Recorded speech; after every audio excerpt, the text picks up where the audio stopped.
es desde el Congreso, digamos, el plan que existe es regresar a la etapa de los hermanitos y los cuellos blancos, cuando precisamente para vencer al crimen organizado necesitamos jueces y fiscales probos y no comprometidos con el crimen organizado como los cuellos blancos.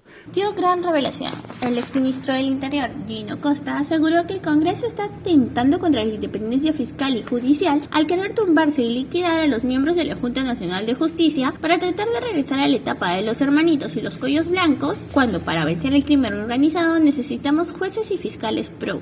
El plan de los parásitos del Congreso sería acabar con la Junta Nacional de Justicia, desarticular desde el Ministerio Público y la Autoridad de Control del Ministerio Público al equipo de fiscales del caso Lava Jato, Cuellos Blancos, a los fiscales que investigan el lavado de activos de Perú Libre, a los que investigan a Vladimir Cerrón y a la genocida Dina Boluarte. Incluso estarían arrinconando a Marita Barreto, quien investiga los delitos contra el presidente Pedro Castillo. Con esto buscan debilitar el sistema de justicia esta semana, algo que podría concretarse gracias a que Dina la asesina está alineada con la mayoría de los chupasangres del Congreso para continuar en el poder. A continuación te mostramos el video. Lo que está fallando, Carlos, es la respuesta del gobierno, que ha puesto el énfasis en el estado de emergencia y el despliegue militar colaborando con la policía, solicitado por los alcaldes y en parte por la ciudadanía también. Pero el gobierno debería saber que eso no es suficiente, como lo han dicho muchos especialistas consultados sobre el tema. ¿Se refiere usted a los estados de emergencia? Los estados de emergencia. Uno entiende que el gobierno quiere acceder al pedido de los alcaldes, no puede acceder al pedido de todos los alcaldes porque habría que establecer la emergencia en todo el país. Y al pedido de la ciudadanía también. Pero el gobierno tiene que saber que eso no basta. Si eso no va acompañado del fortalecimiento de las capacidades de inteligencia, de investigación criminal de la policía, del trabajo estrecho con las fiscalías especializadas, especialmente contra el crimen organizado, que son las herramientas que se requieren para desarticular a las organizaciones criminales que son las principales responsables de la violencia y de la mayor cantidad de delitos. No es que tengamos un montón de delincuentes cometiendo delitos. La amenaza ahora es de organizaciones criminales, desde el Tren de Aragua a otras de menor envergadura. Y eso, Carlos, solo se resuelve, ¿no es cierto?, con un trabajo paciente de inteligencia, de investigación criminal y trabajo con la Fiscalía. La policía lo sabe hacer, la Fiscalía también, pero ahí es donde hay que poner la atención, los recursos, el respaldo político. Pero de manera concreta, señor Costa, ¿los estados de emergencia han dado resultado o no? Yo creo que no dan resultados. En el pasado no han dado resultados. Me parece que no están dando resultados y por tanto hay que hacer lo que necesitamos hacer, que es fortalecer las herramientas que se requieren para enfrentar el crimen organizado. Y eso no aparece. Lo que aparece más bien, Carlos, es que el plan que sí existe, ¿no?, es el de golpear a la justicia, que es otro componente de la respuesta al crimen, no solo el policial al que nos referíamos y fiscal, sino que tenemos que tener, jueces, ¿no?, probos y competentes, y lo que se está haciendo desde el Congreso es más bien queriendo liquidar a la Junta Nacional de Justicia, que es una respuesta a la corrupción en el Poder Judicial. Estaba haciendo bien su trabajo y se le está tratando de desarmar, ¿no? Y eso afecta, por supuesto, la lucha contra el crimen organizado. Carlos González tiene una pregunta para usted. Claro que sí.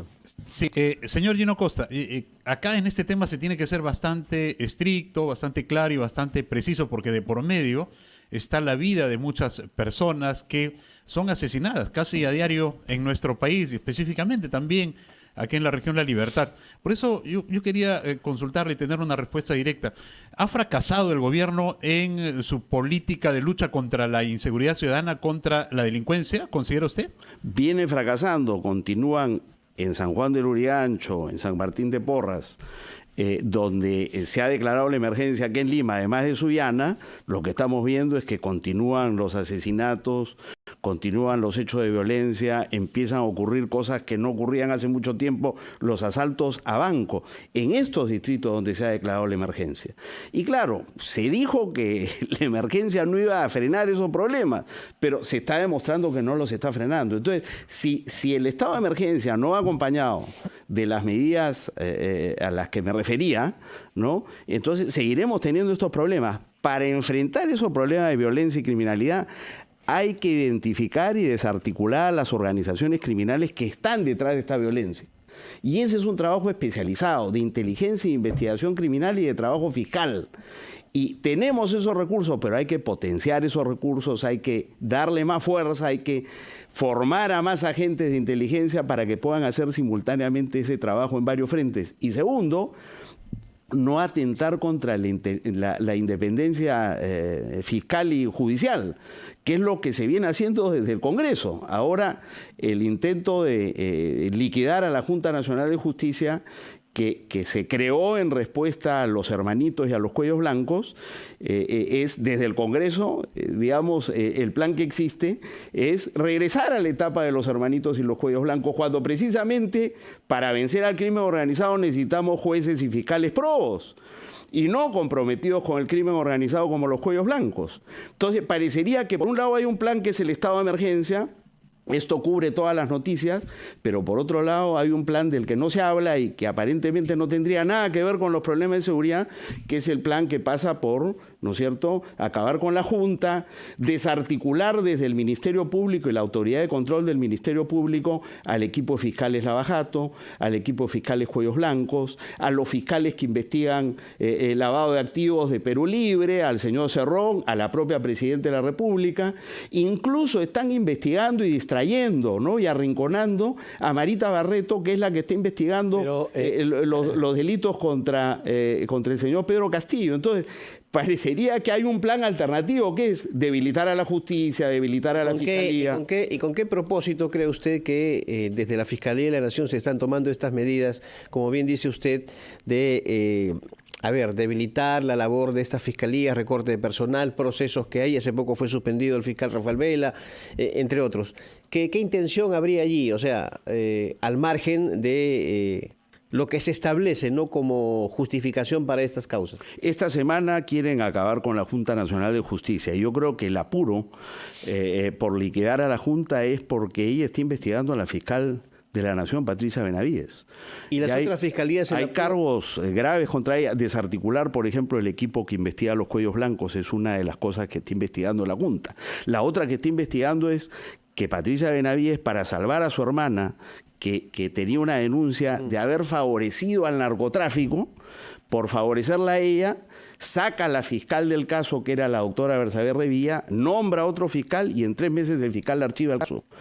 Y entonces tú tienes una fiscal de la Nación con la acusación de que podría estar favoreciendo a intereses del narcotráfico. Esto es grave. La Junta lo tiene que investigar. El Congreso la quiere proteger. Pero en el mediano plazo, Carlos, lo que hay es un afán de controlar la justicia y controlar el sistema electoral por parte de la mayoría congresal. ¿Quién está detrás de todo esto? Si es claro y es evidente, ¿y el gobierno por qué no hace nada en todo caso? ¿Qué hay detrás de esto? ¿Quién está detrás de esto? La presidenta ha dicho que le parece bien que se investigue a la Junta Nacional de Justicia. Ella no se incomoda. Claro, lo que tú tienes es una presidenta que está, digamos, alineada con la mayoría congresal. Gracias a esa mayoría congresal llegó a la presidencia de la República. Acuérdate que se le iba a inhabilitar a ella, porque violó la Constitución en el ejercicio de sus funciones ministeriales cuando mantuvo el cargo de presidenta del Club Departamental Apurímac. Entonces el Congreso la salva a cambio de que ella asuma en los términos y condiciones de esta mayoría congresal. Entonces es una presidenta que no se va a enfrentar al Congreso. Y el Congreso lo que quiere, por su composición, no nos olvidemos que es un Congreso que blinda mochasueldos, que blinda a los niños, que emite la ley Soto, es un Congreso que quiere proteger a los investigados por corrupción y a los investigados por crimen organizado. Es duro decirlo, pero eso es lo que tenemos. Tenemos un Congreso que, en lugar de tener un plan para enfrentar al crimen organizado, tiene un plan para desarticular la lucha contra el crimen organizado, acabando con la Junta y coincidiendo con la fiscal de la Nación en debilitar las investigaciones fiscales que se llevan a cabo contra los cuellos blancos, contra Lavajato y las otras investigaciones a las que nos hemos hecho referencia, Pedro Castillo, lavado de activos que involucra a Cerrón y a Dina Boluarte, etcétera, ¿no? Entonces, por un lado, se supone que con el estado de emergencia se están tomando las medidas más extremas para enfrentar el crimen organizado, pero por otro lado, desde el Congreso se toman las medidas para protegerlo y beneficiarlo. Sin duda hay mucho por hacer y por trabajar, ¿no? Es una tarea ardua, pero se tienen que tomar decisiones porque finalmente esto está afectando no solamente a la calidad de vida, sino la vida misma de los ciudadanos peruanos. Muchísimas gracias, señor Gino Costa, por este diálogo con RPP. Gracias, don Muy Carlos. amable, muy buenos días. Gracias, Carlos. 9 de la mañana en punto. Vamos con el gran resumen de la hora y luego regresamos con más aquí en Ampliación de Noticias, edición dominical en RPP, la voz de todo el Perú. ¿Y tú qué opinas de las declaraciones del exministro? ¿Crees que los parásitos del Congreso logren tumbarse a la Junta Nacional de Justicia? Déjanos tu opinión en los comentarios y comparte este video para ayudarnos a que esta información llegue a más personas.